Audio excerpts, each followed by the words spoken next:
this is wrong. I was preparing a petition. No, that is listen ridiculous. To me. Just keep quiet. You respond just like he listened to you. Number 2, you've called me a TikTok politician. Yes, I'm a TikTok politician. But go here, this TikTok. Eddie Mwok, dancing on TikTok and posting to Kenyans, him living a lavish lifestyle on TikTok. This is a senator elected by the poor people of Migori Godjope. I want to ask Eddie, what coincidence is there that Raila Amolo Odinga, when he was given an opportunity to offer some 4 cabinet secretaries, that he gave those positions to people who were leaders in his party? Both Joho and Oparanya were deputy party leaders. Honorable Bandi was a chairman of ODM. You know, the CS for Energy, Wandai, was a minority leader, you know, under ODM. I mean, does Eddie want to tell us that the qualification that you get is being in the leadership of ODM? Why were other ODM, if he was going to give these positions to ODM, to ODM party members, then how come that it is just the party leaders? And that is what now Eddie here will tell you is expertise, that ODM donated experts to government. The expertise is in being party leaders. That is what I call hypocrisy, Trevor. When he tells you, what Joho is an expert in what? By the way, Joho is an expert in what? Mtazamaji, nahisia ama nafikiria kitu ambacho nakiona ni kwamba itafika pale ambapo hawa viongozi hasa wale ambao wanaunga serikali mkono, iwe ni wale ambao wanatoka kwenye UDA ama wale ambao wanatoka kwenye ODM, watakuwa na kazi ngumu sana, kwa sababu unapata mtu anaenda interview na anazungumza akijaribu kutetea mtu wake, na niliwaambia kwamba saizi kutetea Raila Odinga ama kutetea William Ruto itakuwa vigumu sana. Asua kwa sababu unakuja napata kwamba wale watu ambao ni watu wa Raila wanataka watetee Raila Odinga, na at the same time wanajaribu watetee William Samoei Ruto. Alafu wale wa William Ruto pia wanajaribu watetee William Ruto na at the same time watetee Raila Odinga. So unakuja napata kwamba hapa katikati kuna ile kitu inaitwa conflict of interest. Mtu anaangalia kwamba nikizungumza vibaya kuhusu huyu shida itatokea, nikizungumza vizuri kuhusu huyu mwingine ataona kwamba nimezungumza vizuri kuhusu mwingine na yeye nikamwacha. Sasa leo asubuhi nilikwambia kwamba kila wakati nitakuwa nakuletea kile ambacho kimetendeka Citizen TV Daybreak. Sasa leo asubuhi kwenye Citizen TV kulikuwa na Trevor Ombija alikuwa na wageni watatu. Walikuwa na Eddy, Oketch alikuwa na Willis, huyo ni wakili, na pamoja na Nyuta senator kutoka Murang'a. Sasa Eddy, I think watu walikuwa wanamshambulia Eddy kwa sababu Eddy ni senator alichaguliwa na ODM. Ni senator wa Homa Bay wa Migori, yeah. So anajaribu kutetea Raila Odinga. Inafika pale ambapo hadi anamuita Willis kwamba Willis ni TikTok politician. Sasa wakati ambapo unaita mwingine TikTok politician, wewe unataka yale mambo ambayo amekuwa akiyafanya wewe mwenyewe uyafanye, ama unataka mambo ambayo unayafanya yeye mwenyewe ayafanye, na ila hali hajachaguliwa na mtu yeyote? Unaona, huyu mtu hajachaguliwa na hakuna ofisi ambayo wanasema kwamba huyu mtu sasa amechaguliwa na wananchi anapaswa kufanya kazi fulani. Wewe mwenyewe ukizungumza unaona kwamba huyu mtu kile kitu ambacho anakifanya hapaswi kukifanya kwa sababu ashajiweka kwa yani. Nimegundua kwamba kwa hii Kenya, once ushaonekana kwamba unaweza kuwa kiongozi, so unaunganishwa na wale viongozi wengine. Sasa mtazamaji, kwenye video hii nataka utazame mpaka mwisho kile ambacho kilikuwa ile tukio ambalo lilitokea pale Citizen TV. Alafu uniambie maoni yako kwenye sehemu ya maoni mtazamaji. Willis is a TikTok politician who always wants to get some clout chasing words here and there. And I think that he has also perfected the art of what I would call benefiting from the game of the day. Because there are people who entered politics with a purpose, and there are people who entered politics because it's beneficial to them. Whether it comes in forms of after an election you go and become a serious legal mind who then forms part of the biggest spending we have in this country, that you benefit from that hemorrhage, or whether it comes from playing the general game that politicians play, which is how can I be strategically in a pawn game that then can allow me to reap as much as possible in playing the politics of the day. Because Trevor, I think Willis has been in politics longer than me. Number one, when we talk about legacy politicians, legacy is a function of longevity in politics. And in 2013, when I was still in college, Willis was already in our politics. And I remember very well that in that time, the calculus was the people who were in politics at that time wanted to take advantage of the moment and see how do we negotiate for ourselves and for our stomach, to the extent that Mudavadi was being used as a pawn to be able to separate votes of Raila Amolo Odinga at that time, the CORD coalition, if you remember, so that the UDF candidate would allow for Uhuru Kenyatta to win together with President Ruto. So he participated by the fact that he supported Mudavadi. If you remember very well, where you're here, you'll respond. You'll respond. Willis actually was inclined towards Mudavadi to the extent that Mudavadi went to the ballot, UDF at that time, and Willis made sure that Mudavadi was to deny a people's movement a chance to be in government. Fast forward, in 2022, Willis was a member of Safina. When I was a member of Safina, go and check on 21st of May 2020, I think it was 2022, right? When they did the NDC launch of Safina. Who was their chief guest? Together with Jimmy Wanjigi. It was President William Ruto, who was their chief guest at that time. Meaning that Willis participated actively, and I dare say that Willis actually in 2027 he don't even vote his man Jimonji, because Jimonji was not in the ballot, but I can assure you he voted for Ruto, where he's seated here. So John Newton and Willis voted for Ruto, the president, and brought president to where he is right now. What am I to do as a young person who has found himself in a place where President Ruto has come with a bunch of people who are not competent enough, and the country must run, to the extent that we almost lost this country in June 2025.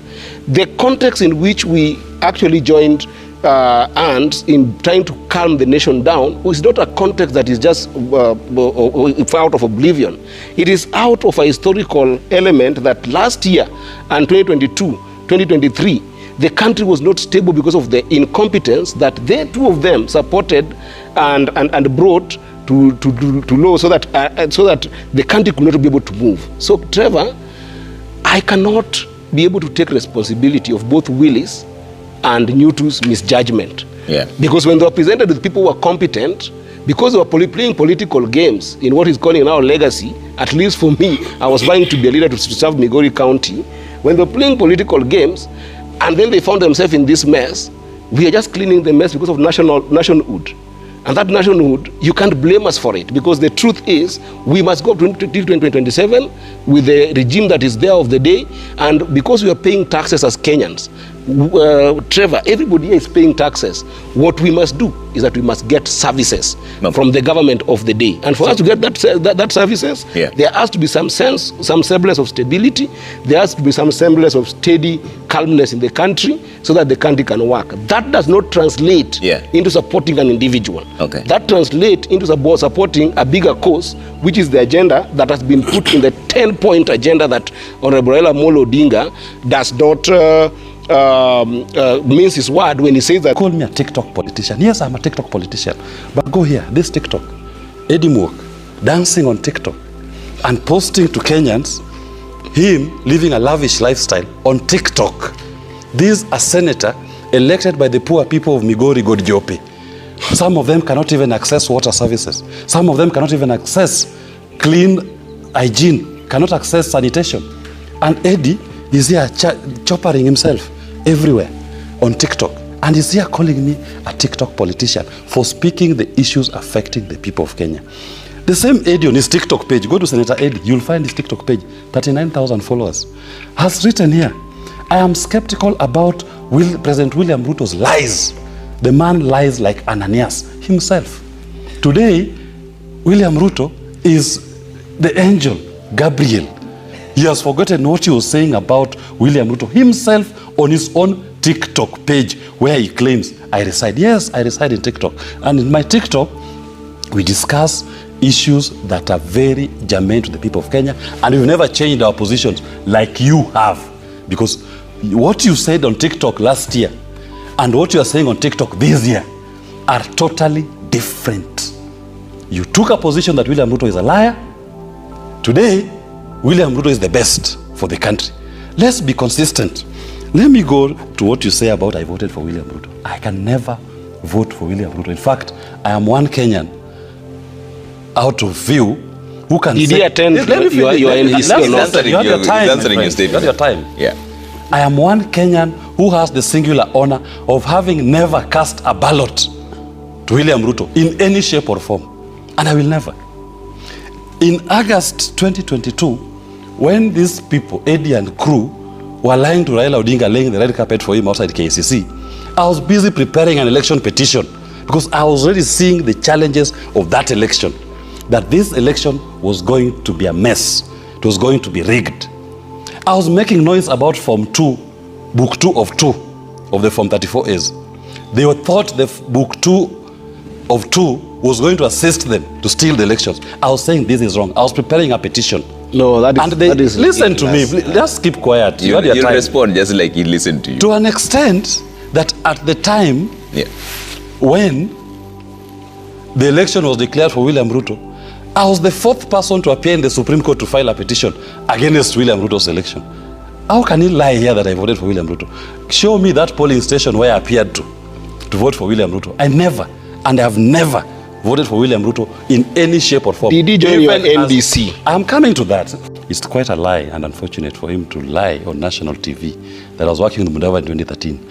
In 2013, I was supporting electoral processes in Africa. I was working for an organization called Electoral Institute for Sustainability of Democracy in Africa, EISA, based in South Africa.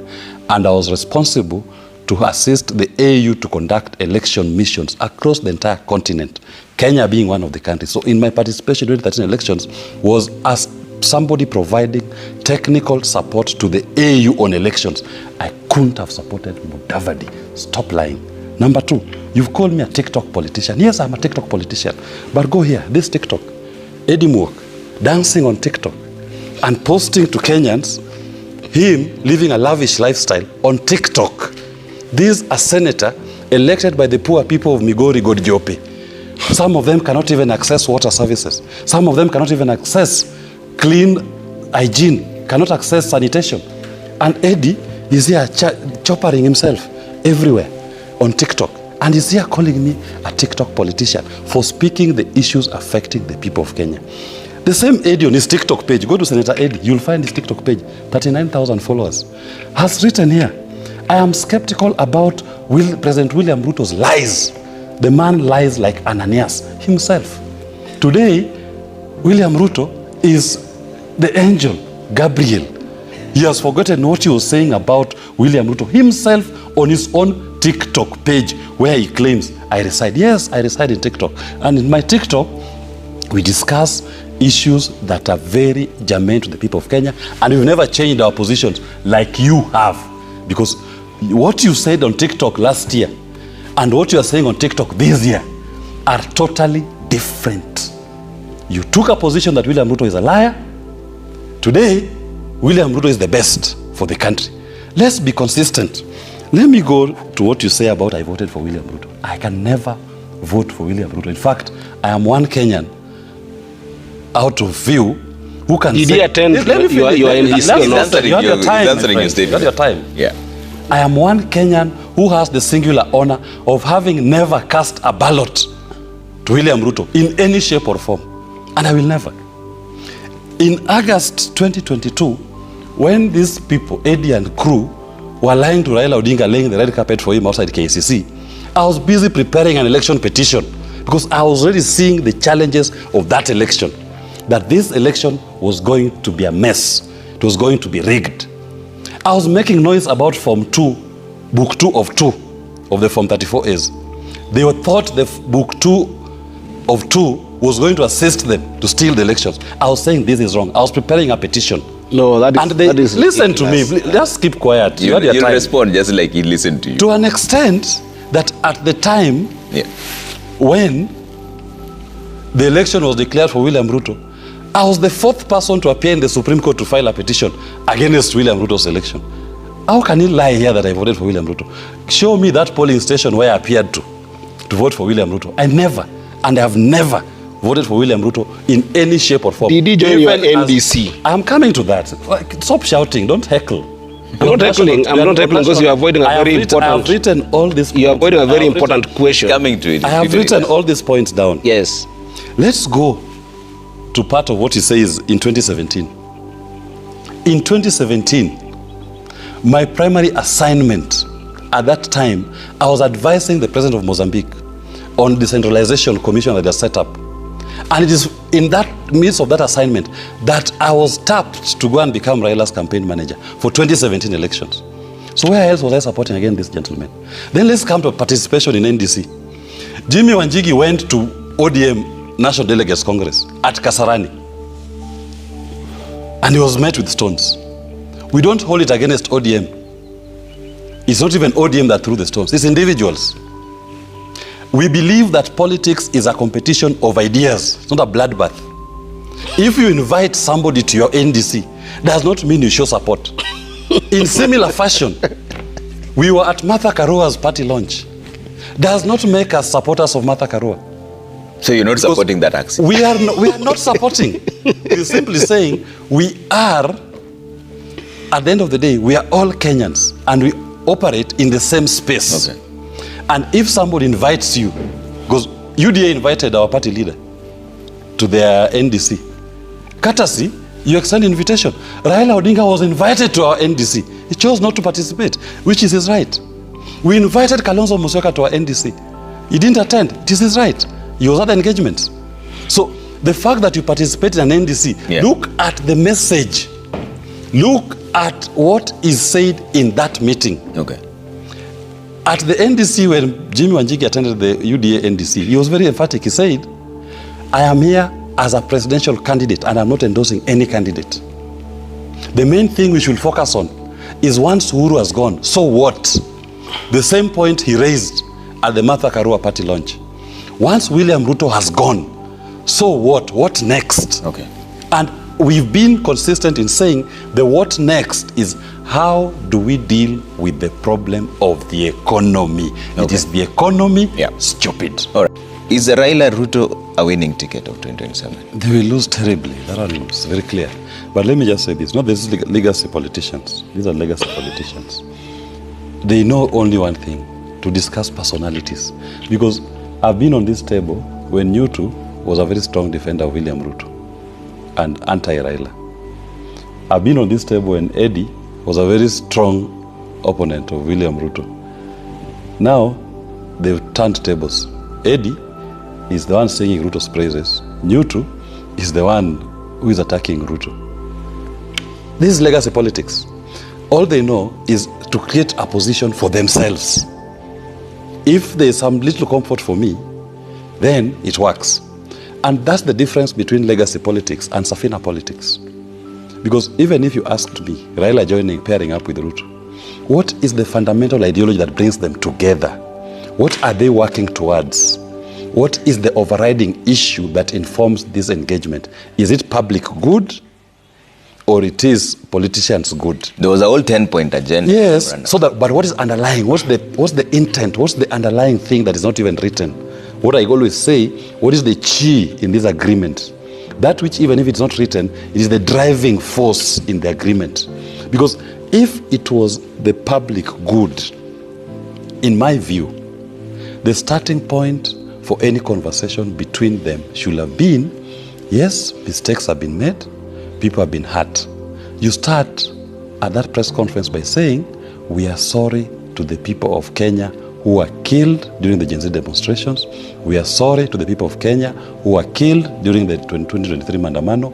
We are sorry for Baby Pendo and those of 2018-2017. You start by acknowledging that mistakes were done. Atrocities were committed. You apologize. Then you go to the next step and say, in recognition of the pain you've gone through, we are compensating the families. It's not enough, but at least we are recognizing.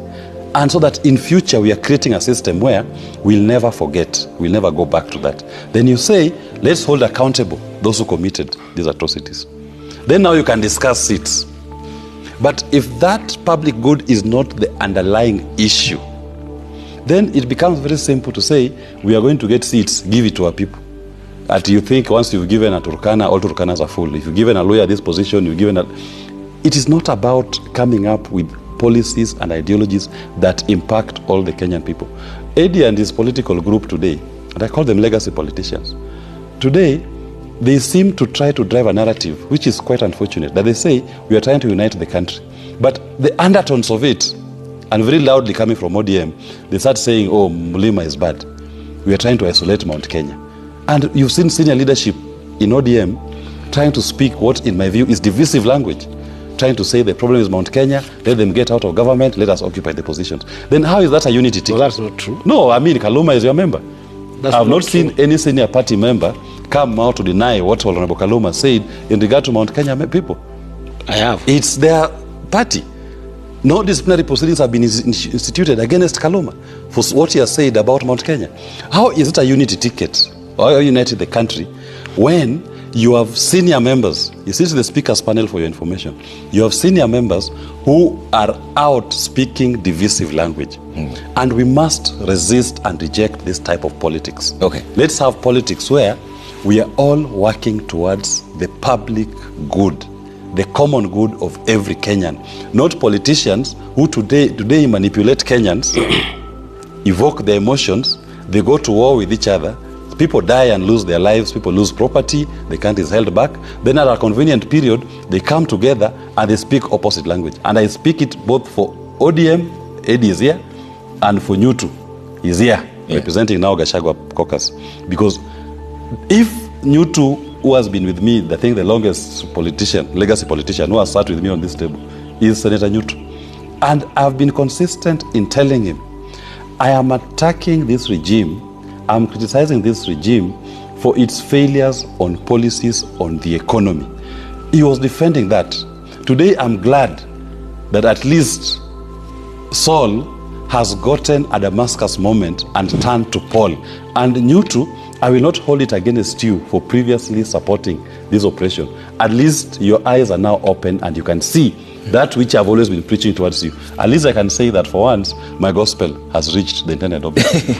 But I want to say that I've watched what the former Prime Minister, the Right Honorable Raila Amolo Odinga, said in the iftar dinner. And I want to say that with all the respect that I have for him, he contradicted himself. He cannot say that when he's told to join Gachagua, that then we are hypocritical and ninyangao, as to just quote him. Because if then that was going to be the argument, if that was going to be the standard, William Ruto called, nobody ever insulted Raila Amolo Odinga more than William Ruto, both when he was deputy president and when he was president in his first year, especially in the first year. He called Raila Amolo Odinga a witch doctor. He's the one who even actually made the Raila Amolo Odinga to stop using vitendawili, because it's William Ruto who baptized him kitendawili. It is William Ruto that called him all manner of names.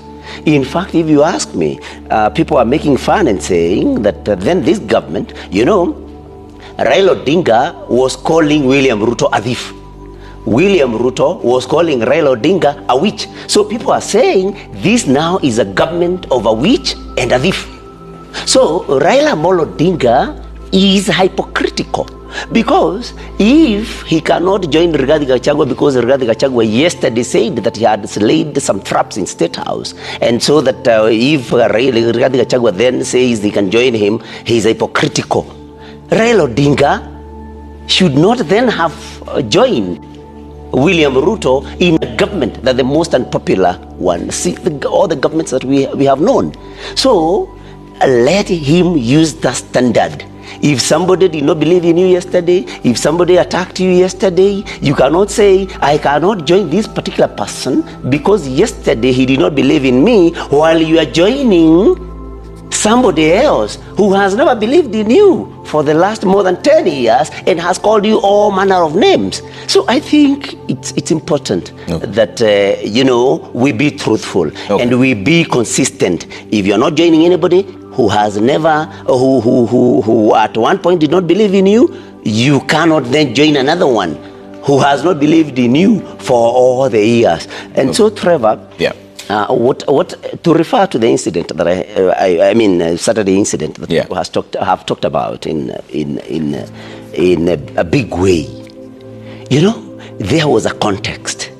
S.K. Macharia, the chairman of this honorable media group, took the Munas on a journey of how he has supported Raila over the years, how he has always wanted Raila to be president, but how he has been frustrated in this all these years. So I was just telling Raila Odinga, whom I have a lot of respect, for whom I have a lot of respect, I want to repeat that, I was telling him, for the sake of this old man who is your friend, for heaven's sake, if you want to be president in 2020, you cannot be president in 2027 if you support Ruto, because you can only support Ruto to be president in 2027. But Gachagua, Kalonzo, and that particular group can support you. My humble submission to him was, why would you want to play second fiddle when you have an opportunity to be the first? It was simple.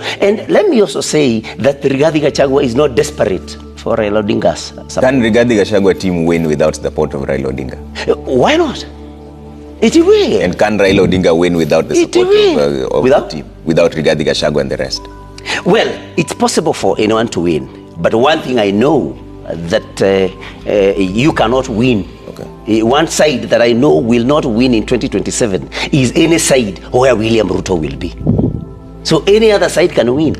But I can tell you, and no less than Secretary General of ODM has told you here, that Raila Odinga, if he joins William Ruto, remember Raila Odinga cannot be a candidate if he's supporting William Ruto. So the thing is, William Ruto will lose even with the support of Raila Odinga. Why? Because this particular election will be determined by Kenyans against William Ruto. So whichever side William Ruto will be, will sink and will lose miserably. That one I can submit. I want to ask Eddie, what coincidence is there that Raila Amolo Odinga, when he was given an opportunity to offer some 4 cabinet secretaries, that he gave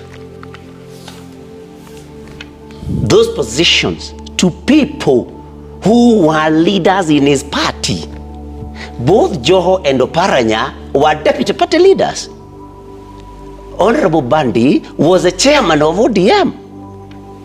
The CS for Energy, Wandai, was a minority leader, under ODM. Does Eddie want to tell us that the qualification that you get is being in the leadership of ODM? Why were other ODM, if he was going to give these positions to ODM,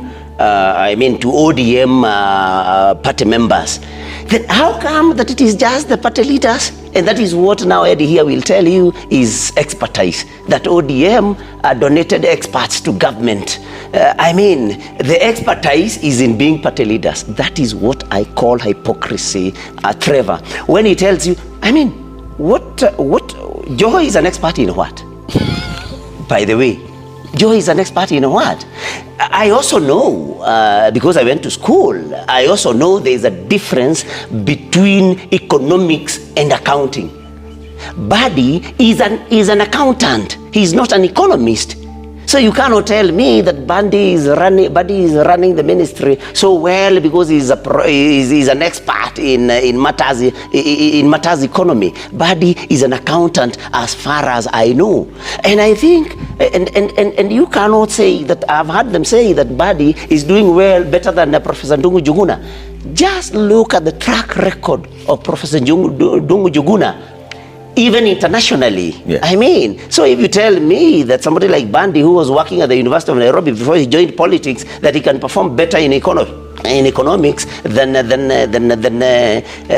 Professor Ndungu Juguna, I mean... But the National Assembly vetted and approved all these cabinet Yes, secretaries. I'm not Did saying they that then it's not fail? qualified. All I'm saying is you cannot tell me that Dungu Juguna was removed because he was incompetent and replaced by Badi, who now is more competent. I think it's about sharing oppositions that Willis here is talking about. They should give us a break telling us that they donated experts to government. It's about sharing oppositions. And that's the same thing that Honorable Raila Odinga was talking about yesterday. You know, for Ruto, because now Ruto has the goodies, the possessions, courtesy of which now my friend Eddy is now chair, because Ruto has the goodies. He will now be forgiven for having called me a witch, for having said that I have no plan, and for having called me the Lord of Poverty. He will be forgiven because he can offer positions.